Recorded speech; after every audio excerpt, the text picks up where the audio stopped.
They created a world so unbelievably unique.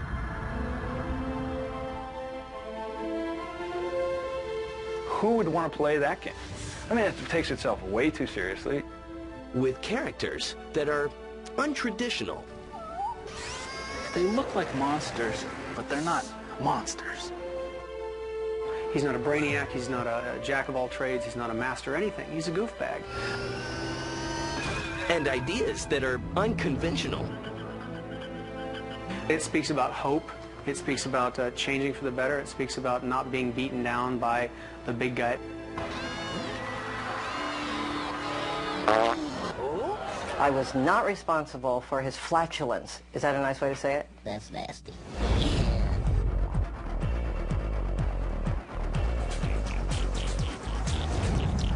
Oddworld, Abe's Odyssey was just the beginning for Oddworld. Their innovative ideas helped change the face of video games forever. This is their story of vision, chances, and an adorable little character named Abe.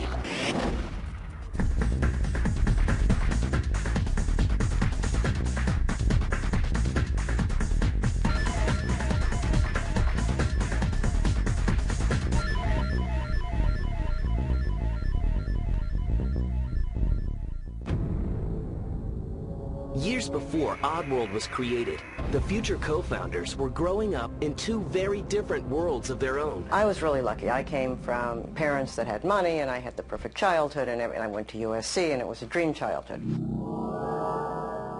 My first memory is sitting in the back of a police car and watching the lights bounce off the houses. My mother married an ex-Marine Teamster. You know, nothing against Teamsters, but I lived with them, so I have the right to say that. But what Lorne did have was a gift, and this gift meant everything. Art probably saved my life, because when I was in high school, I had just become a really bitter, negative, hostile person. Fate would then slowly begin merging these two lives together. While Sherry was working as an executive in computer animation, Lorne was earning his reputation as an accomplished art director. Then in 1991, while working at a special effects company, the businesswoman finally meets the artist. It was very clear that we were both really passionate about what we did. We both really wanted, to create high standards. I thought that for the first time in Hollywood, I was meeting someone that was really direct. Sherry would cut right to the chase. So she would just go, no, that sucks, that's good, that's awful. Beyond their similarities lies something that fascinates Sherry. I won't even know how to describe it, except to say that he truly, truly is an artist. That's really who Lorne is. He's an artist. They officially partner up, spending the next few years creating computer animation rides. But along the way, Lorne picks up a new passion and shares his true vision with Sherry. And he said, what we really need to do is we need to build video games. And I thought he was kidding. And I went, why would I want to build a video game? And she just wasn't making the connection. And I was going, it's an economic connection that we need to make the leap to, Sherry. See, here's the deal. This is the new medium. We could be the Cecil B. DeMille's of what's coming down the road. This is music videos in 1980. Thanks to Lorne's persistence, a healthy, brand new video game company is born, and its name is Oddworld. Sherry and Lorne pack up their lives, leave the comforts of Hollywood, and set up shop in sleepy San Luis Obispo. Let the games begin. All video games either had to be some sort of an established puzzle, established fighting game, established this and that. And there was a way to combine all these. Hello, follow me. Okay. And still put out this intoxicating game, this little world that would draw you in. Scott isn't the only top talent intrigued by this unknown world. I realized the moment I walked in the door, I'll do whatever it takes so that I can become a part of this whole organization. So we have two leaders that didn't just say, hey, let's form a company because it sounds good. They had the background and the knowledge to say, here's what the images are going to look like, this is what the world's going to look like. And these images aren't typical. There are no superheroes or virtual babes. That's just wrong. Instead, there's the bizarre, the peculiar, and the odd. And the title for this odd game, is going to be Soulstorm. It's not your cliche science fiction type stuff. They look like monsters, but they're not monsters. All of Oddworld's inhabitants possess unique physical needs and emotional quirks, but allow me to introduce you to some of the stars. These are the evil industrialists, known as the Gluttons. And every Oddworld needs good native inhabitants. Meet the Mudokons, a group maliciously trapped in slavery by the industrialists. What we always wanted was to create a character that people could really identify with. Not the character that we'd like to be, you know, the Superman. And that's exactly what they created. And his name? My name is Abe. Yes, Abe. The lovable, goofy character with stitches mysteriously sewn on his mouth. Abe's responsible for leading us through the game while simultaneously trying to save his own kind. Tough gig.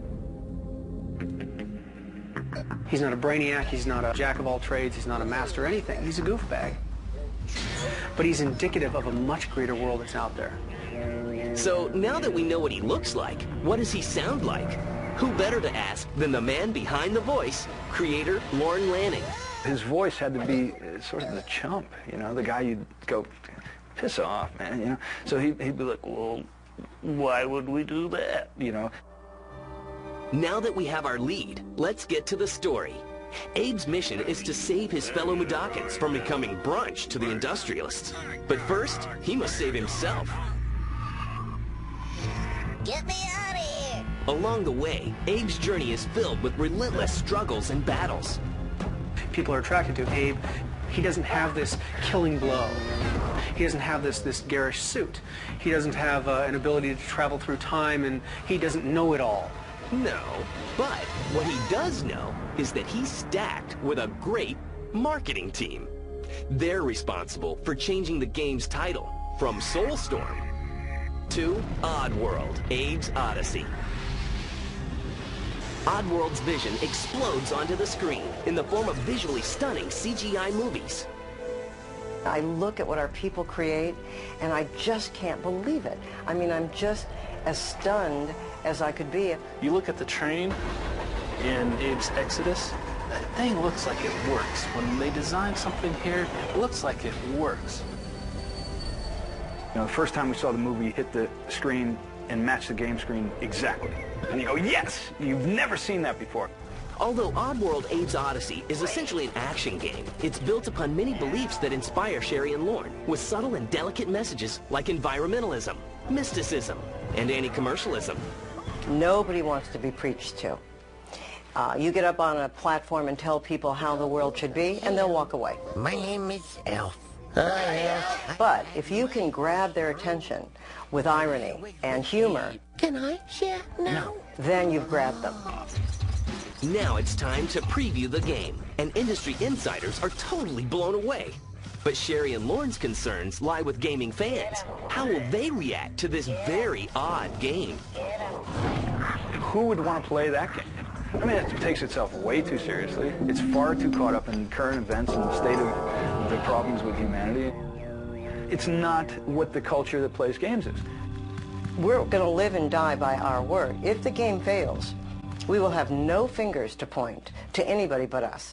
The concerns come to an abrupt halt following its September 1997 release for PlayStation and PC. Our lovable little guy has been launched into stardom. Abe's the guy that, in our hearts, we identify with. He's the guy who we think we are. And because of that, that's why we care so much for him. Hello. Hello. Abe's human traits help us identify with him more easily. Like the fact that he, you know, breaks wind. I was in a meeting. The most humble guy in the meeting, he made a joke. And we were talking about, like, what if Abe farts? Not at all. I was not responsible for his flatulence. Is that a nice way to say it?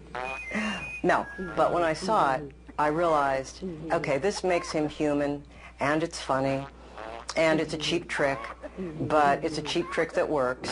Okay, so now we understand the history behind the gas. What's the mystery behind the stitches? For the first time ever, Lorne reveals the answer. When he was born, he was more of a crybaby. And so it was something that was done to him to help this situation. But it was before he was really awake enough, conscious enough as a person to really understand why he had these. But it's something that he feels is a part of him, so he doesn't want to snip loose. Abe and his fellow inhabitants have beaten the odds and climbed to the top of the video game charts. When we come back, the mystery of the moon, the hamburger no-no, and...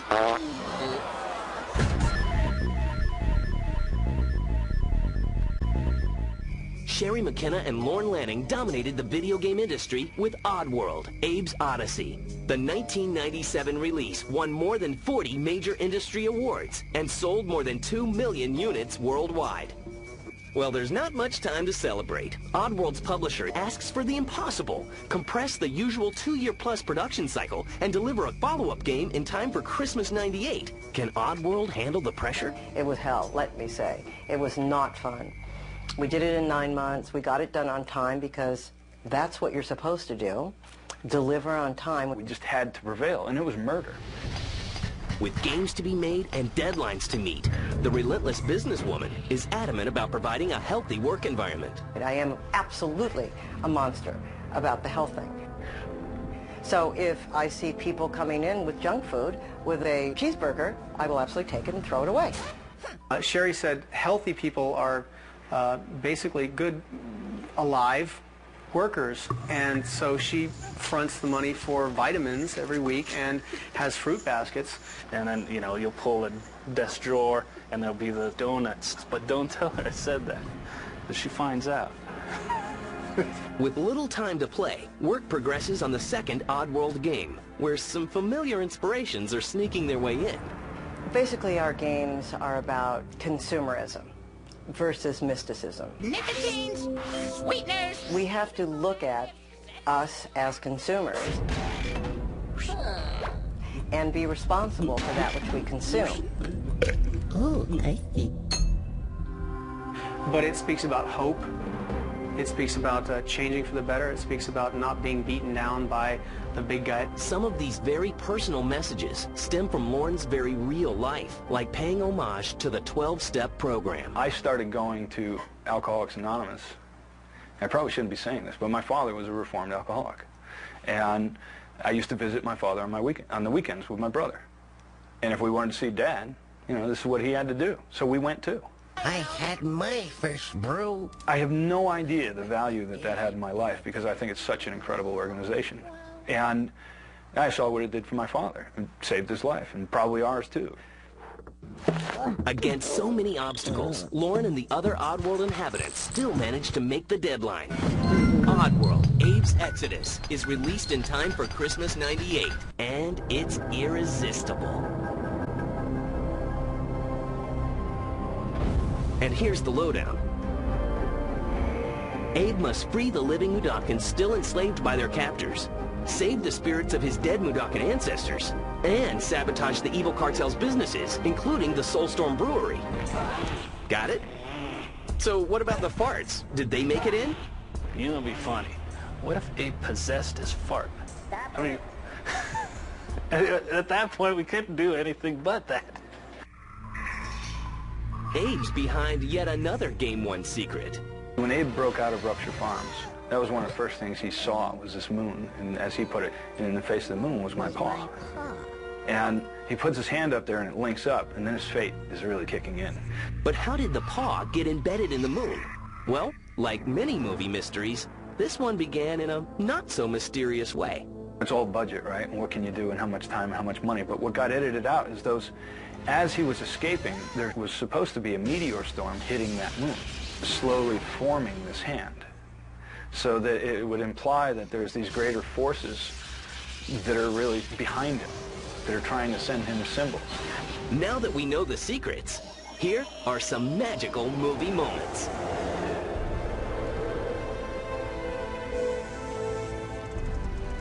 I'm a fan of the movies as well. I mean, I'm just as stunned as I could be. And their enthusiasm proves to be historical, coming to life on screen in more than 22 minutes of mini-movies. In 1999, they compose an animated short film from their movie game footage and submit it for an Academy Award. Would Abe actually get a chance to meet Oscar? And if he did, what in the world would he say? So we decided, why not? Our computer graphics, our movies, our cinematics in our games really are quite cool. And so we decided, let's submit it. Abe doesn't win the Oscar. So he ditches a career in movies and shifts his interest to music, landing himself a lead role in a German dance band's video. This isn't something someone's going to watch once. It's going to be every time they click on the TV and sit back and go, oh, here is eine Video. That's good. You kind of charge into it going, wow, this is something lots of people are going to see lots of times. The video becomes a huge hit, and Abe plants his spot as an international star. We interrupt this program. Coming up, Oddworld makes a decision that some fans say, I am screwed! and Abe gets a sidekick. He's a belcher.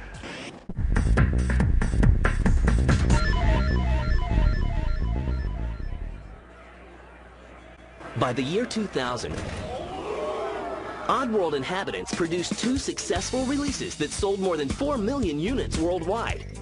Their collection of odd characters were embraced by gamers everywhere. We did our games on the PSX for Sony, and they were great. They were really great supporters. We were very happy being with Sony. Yet that fall, Oddworld drops the bomb on their fans, News for you, Blue. announcing they've agreed to create future versions of the Oddworld Quintology exclusively for Microsoft's upcoming Xbox. The Xbox is the content machine today. That machine is the machine that if creative minds are together, they can deliver better content on it. That's it. But fans are infuriated. When our fans found out that we had done that, we got more hate mail than you can even imagine. Somebody's really pissed off. Blasphemy it was. We had a feverish upswing. I go to the web, and you can't help but read the web. And there'll be some people, like, you know, talking crazy talk. I am totally screwed! And, man, that hurt. That hurt. It means they care that much. People believe so much in that universe. Can you imagine touching a human being so much to the point where they so believed in that character? They so identified with the world that we created. They so believed that Abe wouldn't do that. Abe wouldn't go there. Abe wouldn't react that way. For Oddworld, the changes are monumental. The crispness was kind of chilling. To get right up in the screen and kind of look for jagged lines or look for a time delay, you have your face kind of on the screen, just, no, Abe's still there, no, and then your hair would fall out. Oddworld Munch's Odyssey, the 3rd game from Oddworld, premieres along with the Xbox for Christmas 2001. My name is Munch. And Munch, the lonely yet ambitious Gabbit, makes his debut appearance. He was the last one, so he really embodies sort of loneliness and loss. But he had to be distinguishable in a different way. And he goes, I can't find anybody. you know, and when he'd say things like that, they'd just be like, oh, you know, and that's what we're trying to do, hit the heart, but in a twisted world. You've got a monoped with 2 hands and this huge head who's aquatic, and yet he's kind of a land animal too, and can speak, and he's got a radar on top of his head. You know, you have to feel for the guy. You gotta like the guy, or at least I like the guy. Hey, what's happening? Hello, Abe. Hey, Munch. He's a belcher. Great. We got our farter, and we got our belcher. Don't tell anyone. It is funny. Dude, that's nasty. I mean, Munch is funny. Munch is another clueless character Then it happened. that pulls your heartstrings because he's the last of his kind. He's a Gabbit.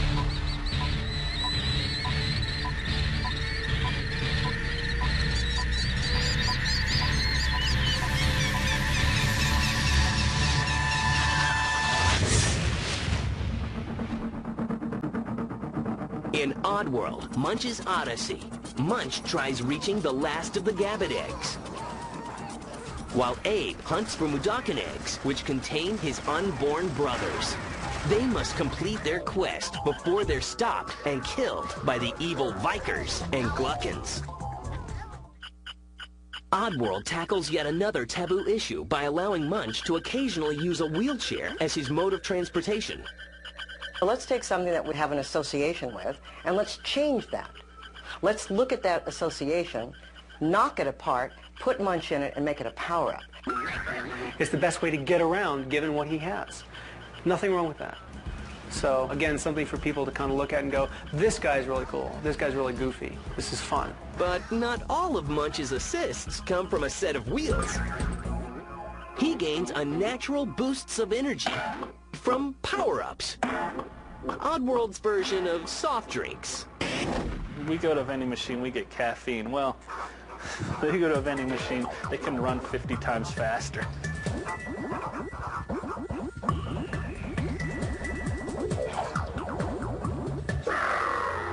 And Lorne takes a well-deserved moment to reflect on the magic of Oddworld. I think when we got shadows to cast directionally, and the way that that looked in the lighting, and the way that that matched the characters, there were certain points, like when we'd be going through the testing, I'd be going, that looks good, that looks good. Okay, make it great. Blow people away. Okay. The game looks great. In spite of the protests, Oddworld fans remain loyal and follow Abe to Xbox, picking up new fans along the way. Oddworld Munch's Odyssey becomes a worldwide hit. With 3 highly successful games, a string of awards, and fans around the globe, what will the Oddworld Inhabitants come up with next? We'd like Oddworld to turn into a family event. It'll be like turning on The Simpsons. When you turn The Simpsons on, everyone sits down and watches. That's hilarious.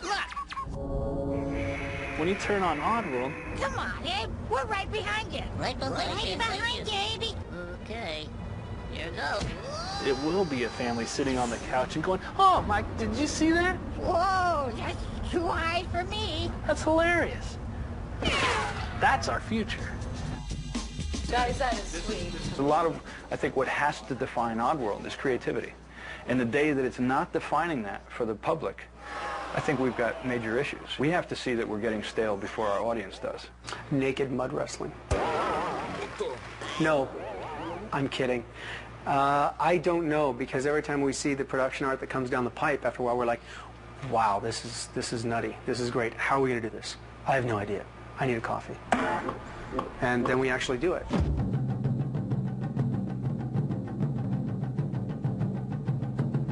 We're going to create games as we move into the future where people won't debate what's the future of entertainment. They'll be like, no, video games are going to override motion pictures. And we're going to hit that mark.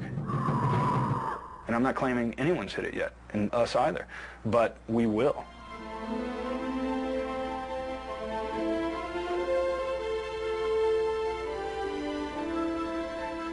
They're going to be very surprised. Let me just say that. The next game that we're creating, I think, is going to be not what they expect. I probably shouldn't say anything more about it but that.